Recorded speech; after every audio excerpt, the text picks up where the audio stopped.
The Enterprise SaaS template is a complete three-statement structure that is easy to customize to your needs and ideal for subscription-based companies selling large or customized contracts. It contains not only the three financial statements with its supporting tables from the generic template, but also a more sophisticated structure for expenses and a revenue logic to help you track your enterprise SaaS revenue. So let's take a look. Starting, we see, as with other templates, the three financial statements here, the P&L, cash flow, and balance sheet. Let's click on the P&L, and you'll see that it's a very straightforward P&L. Your balance sheet is also very straightforward.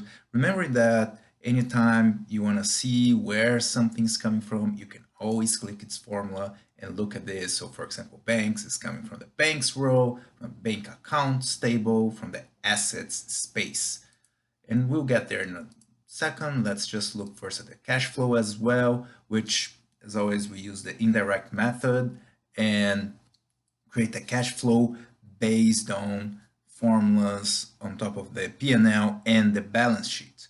If you click here at the top, you'll see how the template is organized with these 5 different spaces: assets, equity, expenses, liabilities, and revenue. And obviously the tables here on the root space called balance sheet, cash flow, and P&L, right? The financial statements.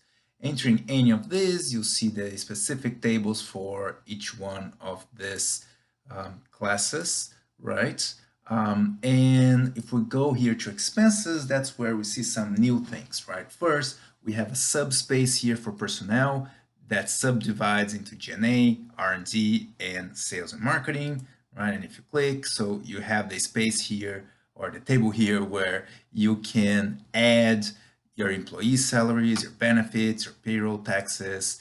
You also have here on expenses a total expenses table that is comprised of a sum of G&A, R&D, and S&M, and each one of them has its own table. So you kind of have a hierarchy here of, like, for example, G&A has its line items, it totals here, and then it consolidates into total expenses. And when you look at the P&L has expenses referring to total expenses. So that's how expenses work. On the revenue side, we also have something interesting here for this model, which is on the revenue table, we have now a very simple table, but what it does is it lists customers, and you can add as many as you want here. You can also have, as the template says here, a line for new customers that you can't name yet. You can come in and obviously rename any of this, add more customers to this list, and so on. And what we also added here to this template is for each one of these 3 placeholder customers, they refer to their own table in which we have 3 different examples on how to calculate revenue for a customer. So for example, for this one, we have a sum of an upfront fee plus a monthly fee. For this customer number 2, we have just an annual fee. And for this customer number 3, this would be a transaction-based price per transaction customer revenue, right? Obviously, you're probably not going to use all of this. You can delete some of these tables and just work with the others and add new customers, add new tables to support the calculation of revenue for those customers. So with all that said, let's start our financial planning.